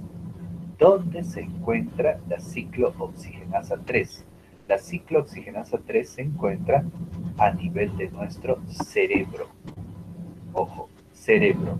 ¿El paracetamol es eficaz en el sistema nervioso central? Sí, el paracetamol entra a nuestro cerebro. Ojo, entra a nuestro cerebro. Recuerden. Entonces, si yo tengo dolor en mi cabeza, dolor en mi cerebro, ¿puedo tomar paracetamol? Sí, porque va a entrar a tu cerebro. Y aparte de esto, cuando entra a tu cerebro, va a bloquear a la ciclooxigenasa 3. Por lo tanto, desaparecen las prostaglandinas en tu cerebro. Y con eso te calma el dolor y te baja la fiebre, porque bloquea a la ciclooxigenasa 3. Recuerden. Y desaparecen las prostaglandinas del cerebro y por lo tanto te quita el dolor y te quita la fiebre. Aparte de eso, activa al sistema cannabinoide. Fíjense en la diapositiva. El paracetamol activa al sistema cannabinoide endógeno. El sistema cannabinoide endógeno es un sistema que todos los seres humanos lo tenemos en nuestro cerebro y este sistema es el sistema que disminuye el dolor en nuestro cuerpo. Entonces, ¿qué hace el paracetamol? Activa este sistema. ¿Para qué? Para que este sistema nos quite el dolor. ¿Se dan cuenta? ¿Y esto dónde ocurre? Dentro del cerebro. Es por eso que el paracetamol entra al cerebro. Recuerden, paracetamol entra al cerebro. Y cuando entra al cerebro, activa al sistema cannabinoide. Y el sistema cannabinoide disminuye el dolor del cuerpo. Entonces, eso es lo que hace el acetaminofeno o paracetamol. Entra al cerebro y bloquea la ciclooxigenasa 3 y con eso desaparece el dolor y la fiebre. Entra al cerebro y activa al sistema cannabinoide y con eso desaparece el dolor del cuerpo. ¿Okay? Ese es el mecanismo que tiene el paracetamol. Por eso cuando se descubre este mecanismo, se dan cuenta que es un mecanismo totalmente distinto al de los AINES. Y por eso es lo que obligatorio tienen que sacar al paracetamol de los AINES. El paracetamol tiene un índice terapéutico muy ajustado. Esto significa que el máximo de la dosis normal debería de ser de 4 gramos al día en adultos. Y se supone que eso también podría ser tóxico para una persona. Es por eso que el consumo de paracetamol es peligroso y debemos de tener mucho cuidado de cuánto paracetamol consuma la persona. Se ha visto de que si una persona consume 10 gramos de paracetamol, la persona puede morir. Es más, desde 5 gramos o incluso 4 gramos ya empieza el daño a nivel del hígado. ¿Entendido? Por eso debemos de tener mucho cuidado de dar paracetamol, por ejemplo, a un paciente alcohólico, porque ya el paciente alcohólico tiene malogrado su hígado. Y encima de eso le damos paracetamol, pobre hígado. Debido a la amplia disponibilidad sin receta del paracetamol, este paracetamol se ha utilizado en muchos intentos de suicidio. Es por eso que se ha tenido que buscar el antídoto para el paracetamol. ¿Y cuál es el antídoto para el paracetamol? Ahí lo tienen, acabo de marcar en la diapositiva. El antídoto para el paracetamol es la N-acetilcisteína. Ese es el antídoto. ¿Entendido?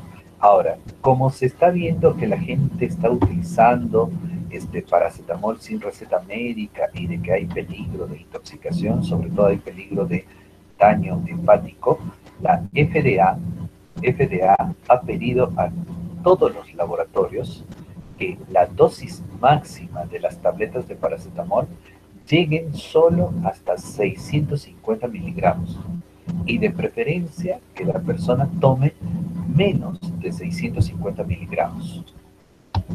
¿Entendido? Y esa es la orden, de que una persona no debe de tomar más de 650 miligramos. Es por eso que la tableta simple de paracetamol trae 500 miligramos. Y al tomar 500 miligramos, estamos disminuyendo más bien el riesgo de daño en el hígado. Es por eso que las personas deberían de tomar la menor cantidad posible de paracetamol. ¿Para qué? Para que no se malogre su hígado. Pero, por ejemplo, ustedes agarren un antigripal, Panadol antigripal, ustedes lean el sobrecito de Panadol antigripal y te recomienda todavía tomar 2 tabletas juntas. ¿Y qué es el Panadol antigripal? Paracetamol, y cada tableta tiene 500 miligramos de paracetamol.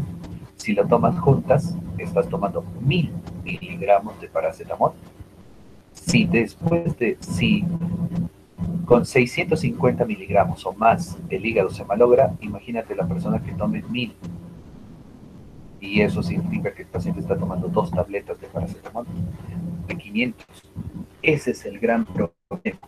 ¿Entiendes? Es por eso que tenemos que respetar esta situación, de que para no malograr el hígado, el paciente tiene que tomar menos de 650 miligramos de paracetamol. ¿Ok?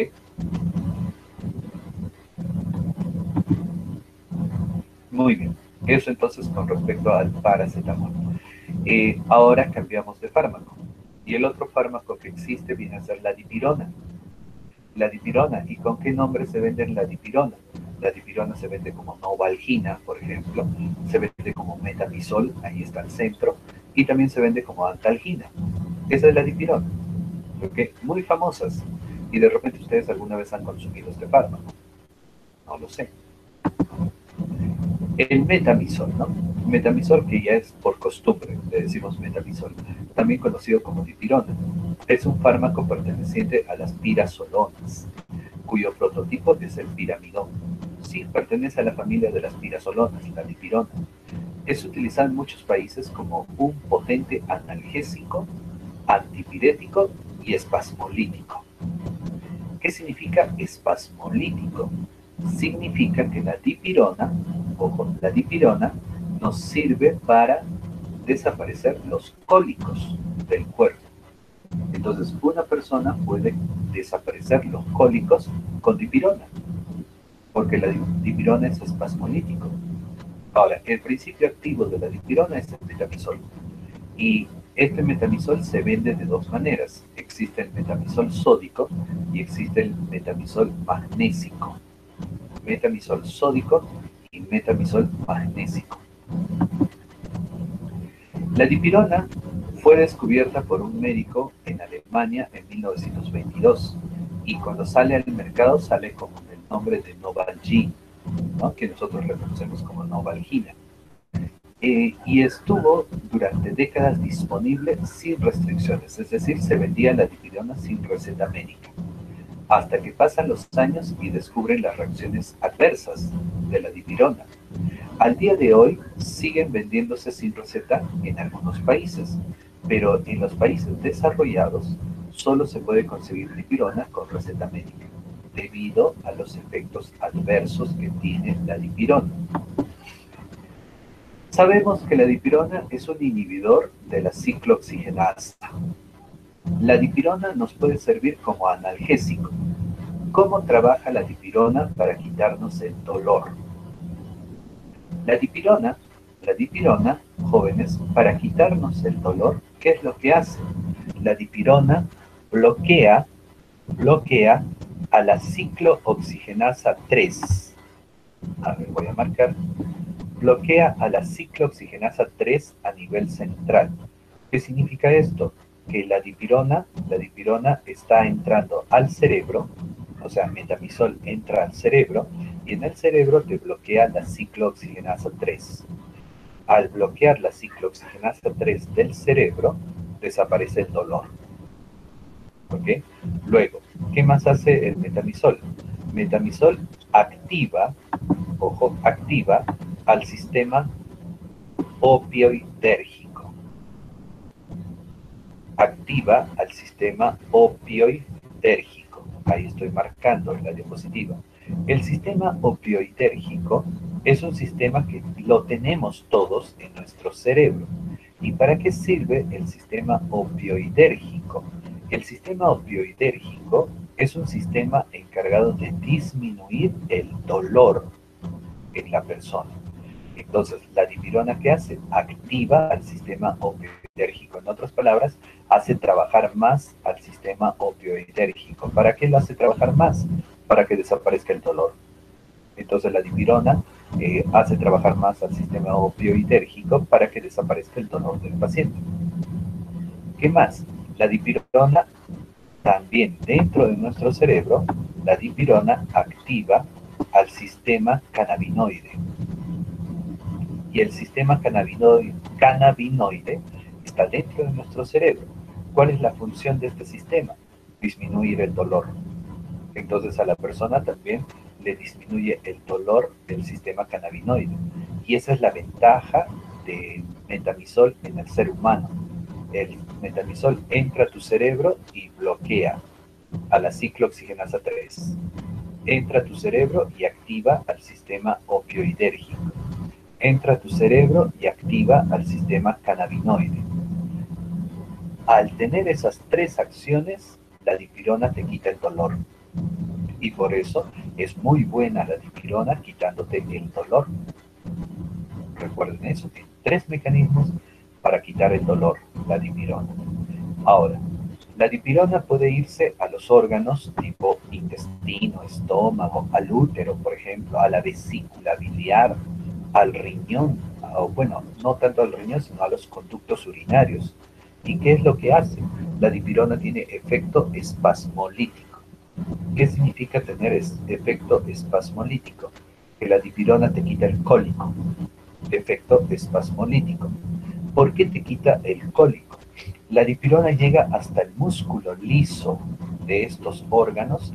¿Y qué es lo que hace la dipirona? La dipirona bloquea la entrada de calcio al músculo liso. Por lo tanto, cuando se bloquea la entrada de calcio al músculo liso, el músculo liso se queda sin calcio, porque el calcio ya no está entrando al músculo liso. Y si el músculo liso se queda sin calcio, el músculo liso se relaja.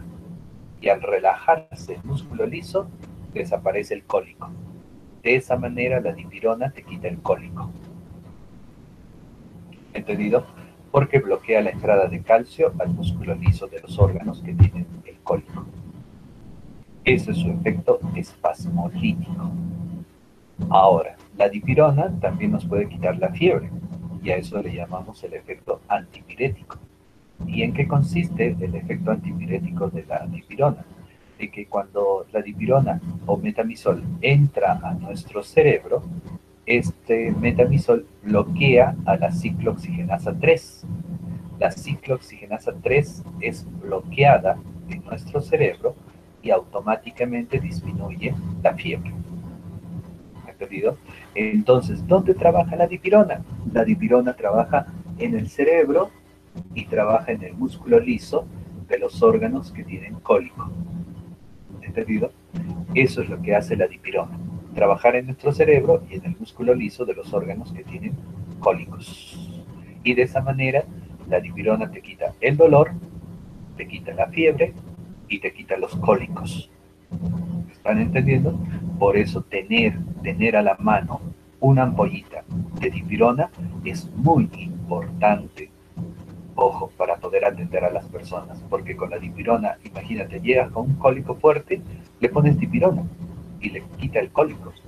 Llega con dolor, le pones dipirona, le quita el cólico. Está con fiebre, dipirona y le quitas la fiebre. Imagínate que de repente yo estoy con un resfrío. Al estar resfriado, tengo fiebre, me duele mi cabeza, me duelen mis ojos, me duele mi columna, me duele la espalda, me duelen mis rodillas. ¿Por qué? Porque estoy con fiebre. Solución, metamizol. Y en tabletas, mejor dame antalgina. Y la antalgina te va a quitar el dolor, la fiebre. ¿Se dan cuenta? Y con eso va a pasar todo el malestar del cuerpo. Entonces, la dipirona, el metamizol, es un buen producto para esas cosas. El metamizol fue sintetizado por primera vez por la compañía alemana Hoechst en 1920 y su producción masiva comenzó en los años de 1922. En todo el mundo su compra fue libre hasta los años 70, sí, se vendía sin receta médica hasta los años 70, hasta que de pronto descubrieron que la dipirona causaba una alteración llamada agranulocitosis. ¿Qué es la agranulocitosis? Agranulocitosis viene a ser la disminución de los glóbulos blancos, la disminución de las defensas. Y se supone que esta es una enfermedad muy peligrosa y potencialmente mortal. Ojo, y por eso, desde los años 70, se ha prohibido la venta de metamizol en algunos países y en otros se necesita la receta médica para poder consumir la dipirona o metamizol. ¿Qué hay de nuestro país? ¿Por qué en nuestro país el metamizol se sigue vendiendo normal? Y en Europa, por ejemplo, está prohibido. Porque en Europa este metamizol se mete a la médula ósea, ¿ya? Y les malogra la producción de glóbulos blancos a las personas. Ojo, porque se va a la médula ósea. En nuestro país, por la raza que nosotros tenemos, se ha visto que el metamizol solamente ataca la producción de sangre en los menores de 3 meses de vida. Es por eso que la dipirona está prohibida de usar en menores de 3 meses de vida. Eso, por favor, acuérdense para toda su vida. La dipirona, prohibido en menores de 3 meses. Por lo tanto, también está prohibido en las embarazadas. ¿Entendido? La dipirona lo puedes utilizar pasado los 3 meses de vida. Ahí recién comienzas a utilizar dipirona si tú quieres. Pero menores de 3 meses no le des dipirona. ¿Por qué? Porque le vas a malograr la producción de glóbulos blancos. La dipirona se va a meter a su médula ósea y le va a dañar la producción de glóbulos blancos. ¿Me entienden? Es por eso que debemos de tener mucho cuidado con la dipirona en los menores de 3 meses. También en quienes hay que tener cuidado con la dipirona. Hay que tener cuidado con la dipirona en pacientes deshidratados. Pacientes deshidratados. ¿Entendido? Ya en ellos no se le da dipirona. ¿Ok? Entonces aprendan bien eso de la dipirona. Menores de 3 meses no se le da dipirona. Paciente deshidratado no se le da dipirona. Hay que tener mucho cuidado con ellos. ¿Entendido? ¿Ya? Antes de terminar, tengo que hacer un recordaris. De repente no me han entendido, pero hay que recordar lo siguiente. Los salicilatos y el acetaminofén son dos grupos de fármacos, salicilatos, acetaminofén. Son fármacos que siempre se deben de consumir con el estómago vacío. Los salicilatos y el acetaminofén se deben de consumir con el estómago vacío. ¿Entendido? En cambio, el resto de medicamentos que hemos estudiado en estas dos clases, puedes consumir con el estómago vacío o con el estómago lleno. Da lo mismo. No vayan a pensar que se tiene que consumir con el estómago lleno para que no se queme el estómago. Mentira. Así el estómago esté lleno o esté vacío, igualito se va a quemar el estómago. ¿Por qué? Porque los AINES te van a quitar la ciclooxigenasa 1.